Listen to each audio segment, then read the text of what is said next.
I just get the sense that this team has some issues with focus, and I don't understand why. No, and I don't think they do either. And they're trying to get to the bottom of it. And this is like as unexpected as everything that you have seen this year. This is probably the most unexpected. It's one thing to struggle. It's another, and it's been a little bit different. I mean, because they have been in this position where they are in the standings and the struggles and having to all of a sudden kind of take off and have the big winning streaks and whatnot. And what I'm not really seeing is the bravado that they had when they were in those situations last year. And so that to me tells me that something is a little bit off somewhere. And I don't know what it was. Yeah, I called it the give-up factor. This team seems to kind of roll over a lot. I don't mean just rolling over on ground balls, although they do that a lot too. They seem to just kind of, when they're down, they let other teams tack on. It seems like things go from bad to worse pretty quickly on them. Whereas, as Moore pointed out earlier, the resilience the last few years has been arguably their greatest characteristic. As soon as things got bad in a game, they tightened up in a good way and got better. And this year, it feels like they just have had none of that gutsiness that we've seen in the past. And we're just talking about a feel, which makes it so hard It's very hard. I don't know if that's it or not. I think it's worth throwing out there. It's not something I threw out there last year, but it's just, it is indeed different. Mm-hmm. What do you do about it? I mean, what would you do? What would I do?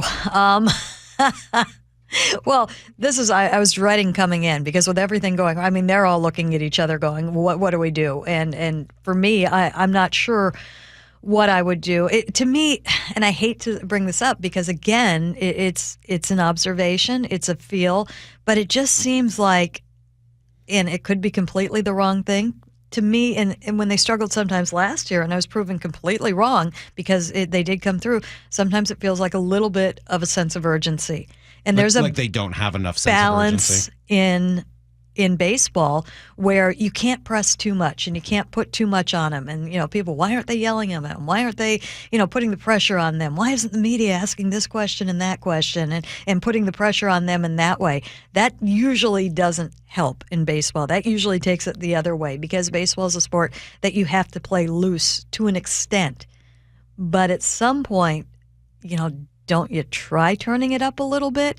And the atmosphere around this club and the tone and the way that they brought them along, it's been very nurturing.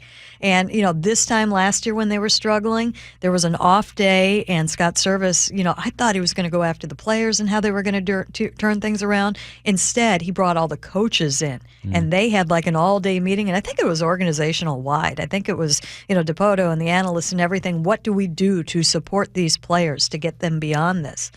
Well, they got beyond that. They're a year, more seasoned. Maybe now is the time that you push. And I don't know. The pushing might be happening because, again, Scott Service is going to keep things very much, under the vest. He's not going to come out and tell everything. In fact, we did find out in San Diego they asked for a different approach, and he didn't want to go into that very much. But he did say, before they won that first game, that we've asked them to do something a little bit different. And that's actually kind of a big step.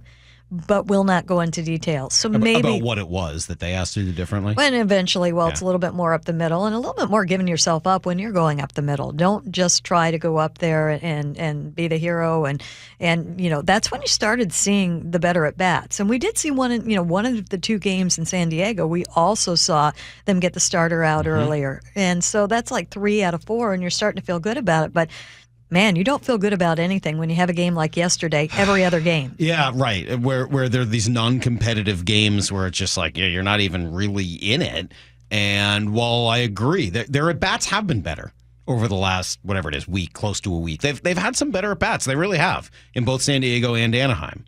But they've seemed to have come at the price of sloppy baseball elsewhere, whether it's a mistimed error or some rough pitching or a mental mistake running the bases. It just feels like they can't get themselves out of their own way. And that's been, just maddening to watch. Shannon Drayer in studio with us here for the rest of the show, which is great. Why is that not translating down? I mean, I think that's one of the questions I've had. I like your thought about urgency.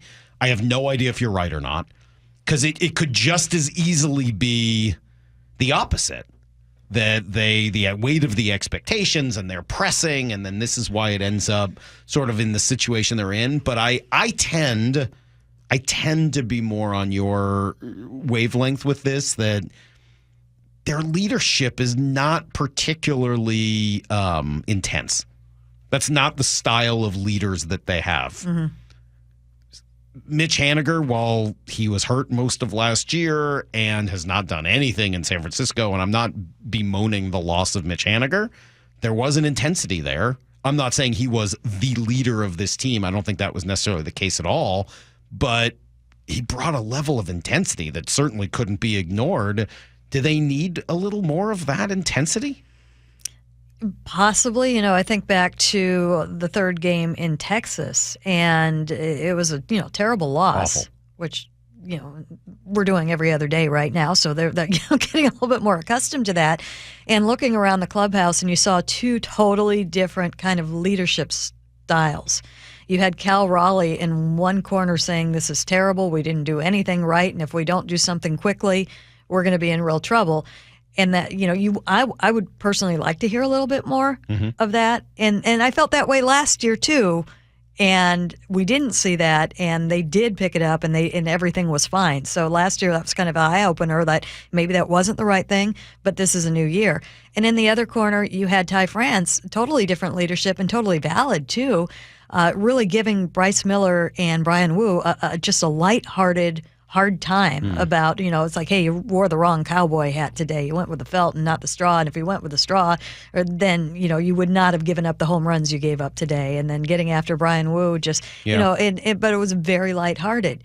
And that's Ty, and you can't ask Ty to go and be the, knock over the table and get in faces of people, because that's not him. Cal is somebody that I've heard has done that in the minor leagues quite a bit. And we've certainly seen him do it a little bit with the pitching. But Cal went 0 for the road trip, so he's not in a spot right now where he can do that. You started to hear some things from Teoscar Hernandez, who I think has looked around and realized, yeah, I am the veteran right now, but he's a more easy stick with what you're doing. It's a long season type thing. So, yeah, I think the most intense guy in the team is Kelnick, and he's certainly not in a position to start leading. But, man, watching him crash into walls and dive for everything and just seeing that level of intensity, I would hope there's some inspiration in there of like, guys, this is what it takes to win. Yeah. And you don't think you can do that for 162 games? Well, Jared Kelnick is doing that every time he goes out. It's a different intensity. And it's not the intensity that you saw last year where he's breaking things and people are just kind of looking at him. It seems to be, more under control. And you hope that is something. It's funny because that is something that I said, the approach that they asked him to take when they brought him up last year at the end of the year, he wasn't hitting particularly well when they brought him up. And they're like, just do whatever you can to impact the game. Be it your legs, be it what you're doing out in the field, be it moving a runner, whatever it is. And he took that to heart. And if you look at what he has done over the last month, he had that great start, hit the big home runs. He was the Jared Kelnick that everybody hoped he would be. And in the last month, the strikeouts have come back up. He hasn't had the big dramatic home runs, but he has also moved the runner. He's had the singles. He has, he's played good baseball. He's played good baseball. He's just been a good baseball player who isn't necessarily at the top of his game over the last few weeks. And it's been about a month, to be honest with you. He'd like to be, but he's not panicking, and he's still contributing, even though he doesn't feel great at the plate. Having felt what it's like to be in that spot for the first time has to help him a ton with the confidence of like, I just need to get back to that and it'll happen, as opposed to, I don't know if I can hit at this level. Now he knows he can.